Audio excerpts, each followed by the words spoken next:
Hey buddies, welcome to AmassGames. My name is Simon. Today I'm going to set up, play and review Betrayal at House on the Hill, 3rd edition, designed by Bruce Glasgow. Now you might have seen my unboxing teaser trailer preview over video.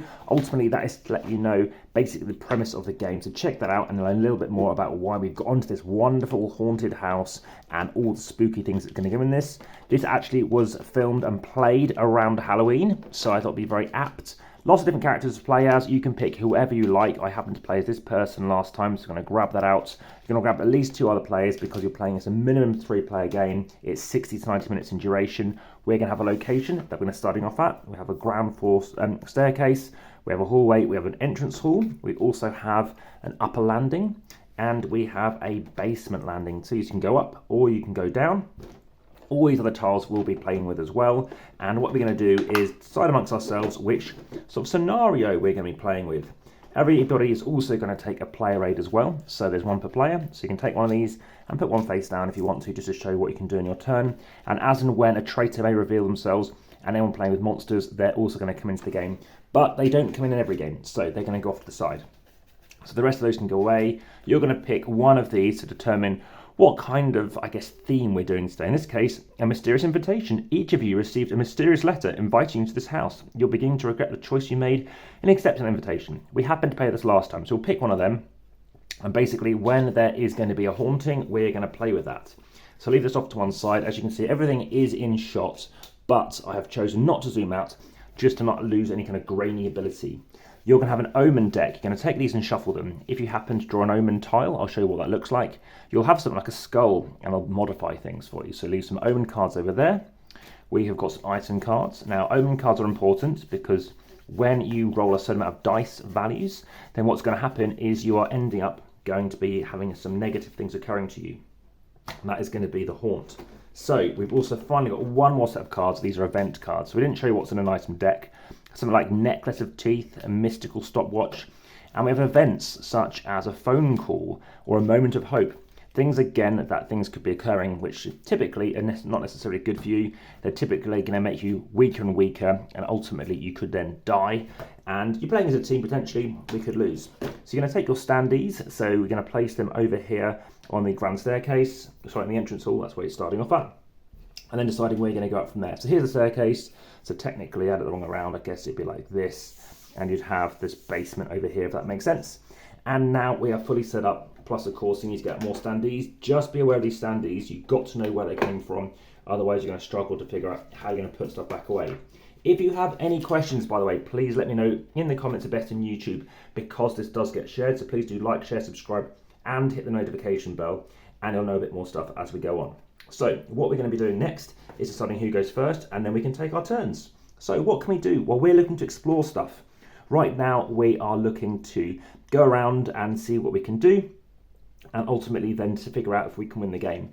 On your turn, you're looking to discover more tiles. So in this case, you might want to reveal this one because this is ground.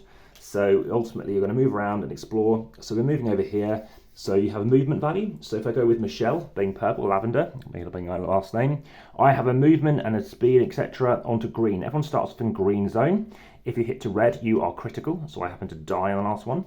And in this case, I can now move up to 4 spaces. So I can go 1, 2, 3, 4, or something like this. 1, 2, 3, whatever it might be.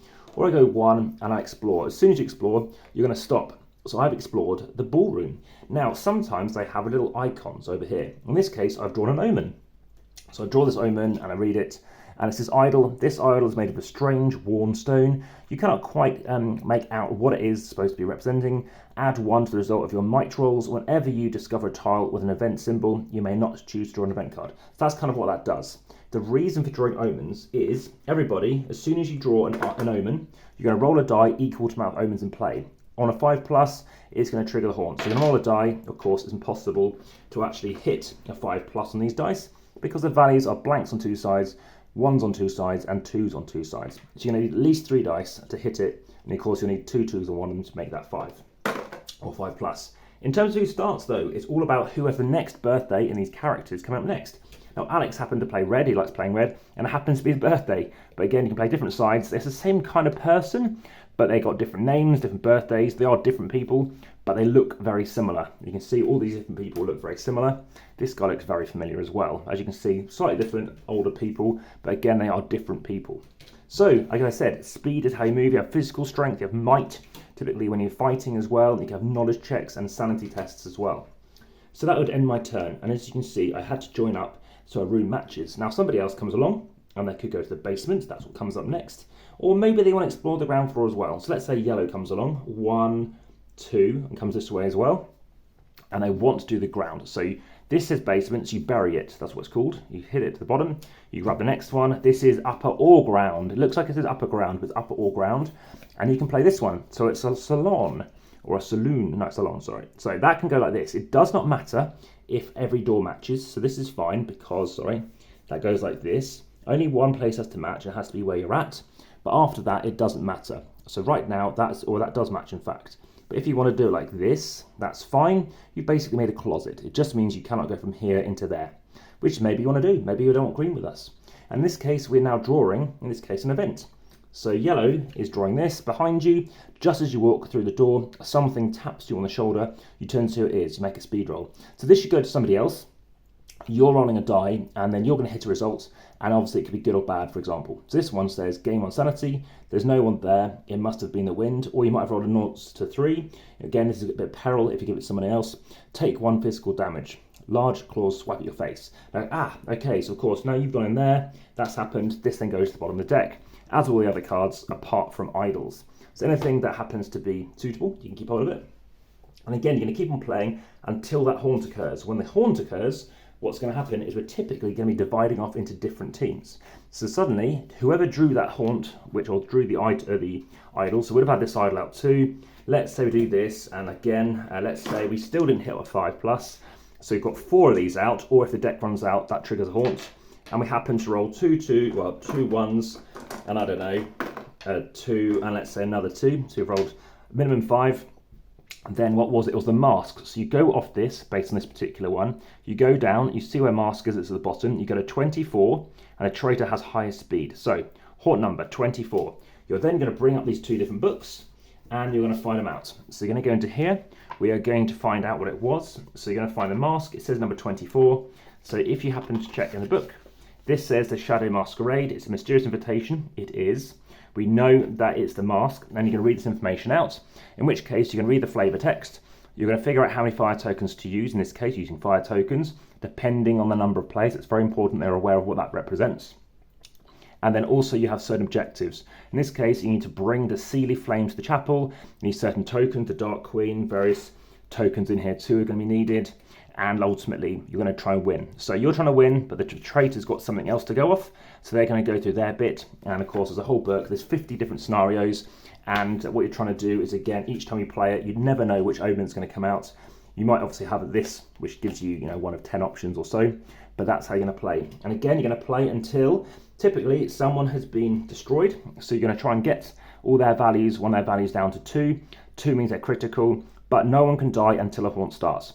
So throughout the game, you're going to have might going up or down. Typically, it's going to go down. The same for the other values too.